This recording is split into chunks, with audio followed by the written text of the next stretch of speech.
Indian ముస్లిం personal లా board తరపున రేపు సోమవారం ఉదయం 9:30 గంటలకు కర్నూలు నగరంలో శాంతియుత ర్యాలీ చేపట్టడం జరిగింది.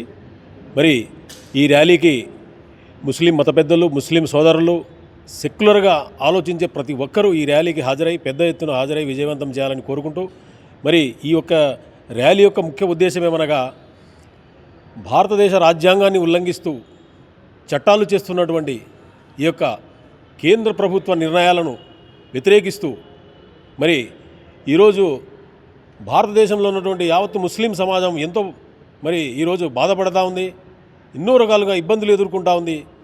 అది ఎన్ని రకాలుగా అంటే ప్రతిసారి మా యొక్క షరియత్ మీదనే వీరు ఈ అమెండ్మెంట్స్ చేయడం జరుగుతూ ఉంది.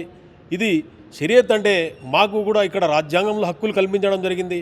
మరి స్వాతంత్రం వచ్చిన సమయంలో తర్వాత ఏదైతే రాజ్యాంగాన్ని రచించారో భారతదేశంలో మైనార్టీలు ఎలా ఉండాలి, ఎలా బ్రతకాలి, నడవడికలు ఎలా ఉండాలని చెప్పి ఆ రోజు మేధావులు పెద్దలంతా కూర్చొని రచించినటువంటి రాజ్యాంగంలోనే మా యొక్క హక్కులను కల్పించడం జరిగింది. మరి ఆ యొక్క హక్కులను వీరు మార్పులు చేర్పులు చేసే సమయంలో మా పెద్దలను కూర్చోబెట్టి కనీసం ఒక్కసారైనా చర్చించడం కానీ, సలహాలు తీసుకోవడం కానీ ఎలాంటి చేయకుండా మరి వారికి సొంత నిర్ణయాలు తీసుకొని మమ్మల్ని ఇబ్బందికి గురి చేయడం చేశారు. కాబట్టి ఈరోజు దేశవ్యాప్తంగా ఉన్నటువంటి ముస్లింలు, యావత్తు ముస్లిం సమాజం రోడ్ల మీదకి వచ్చి నిరసనలు తెలియజేస్తూ ఉన్నారు. మరి ఇదే భారతదేశంలో స్వతంత్రం రాకముందు బ్రిటిష్ వారు పరిపాలన చేసే సమయంలోనే మన ముస్లిం సోదరులను కూర్చోబెట్టుకొని మీకు మీ షరియత్ ఎలా ఉండాలి, ఏం చేయాలి, మరి ఎలా చేస్తే మీకు న్యాయం జరుగుతుందని చెప్పి స్వతంత్రం రాకముందే బానిసలుగా ఉన్నటువంటి భారతదేశ వాసులు అనేటువంటి ముస్లింలనే మరి ప్రతి ఒక్కరిని అడిగే రాజ్యాంగాన్ని మరి ఆ రోజు అమెండ్మెంట్ చేయడం జరిగింది. మరి ఈరోజు మనం భారతదేశంలో స్వతంత్రంగా బ్రతుకుతూ ఉన్నాం. కానీ మాకు ఈ స్వతంత్రం ఎక్కడ వచ్చిందని చెప్పి మేము సూటిగా ప్రశ్నిస్తూ ఉన్నాం.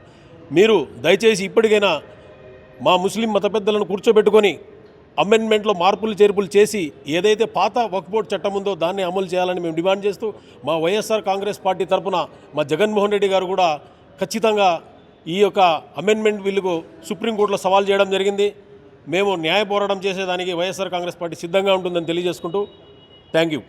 All India Muslim personal law board के बैनर तले करनूल तहफ़्फ़ुज़ वक्फ़ तहफ़्फ़ुज़ कॉन्स्टिट्यूशन JAC के ज़रिए से कल 28 अप्रैल 2025 सुबह 9:30 बजे शहर के तमाम इलाक़ों से राजविहार सेंटर में ये अज़ीमुश्शान रैली जमा होकर कलेक्टर ऑफ़िस तक पहुंचेगी.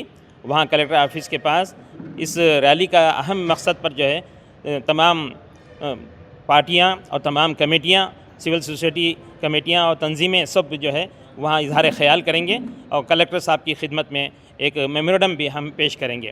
मैं तमाम शहरियान करनूल से सेकुलर जहन रखने वाले तमाम हमारे भाइयों से भी और तमाम पार्टियों से भी मैं गुजारिश करता हूं कि इस अज़ीमुश्शान रैली में शरीक होकर इसको भरपूर कामयाब फरमाएं और वक्फ़ बिल और वक्फ़ इस एक्ट के 25 के ख़िलाफ़ में अपनी आवाज़ को बुलंद करें. जज़ाकुमुल्लाह खैर, अहसन अल जज़ा.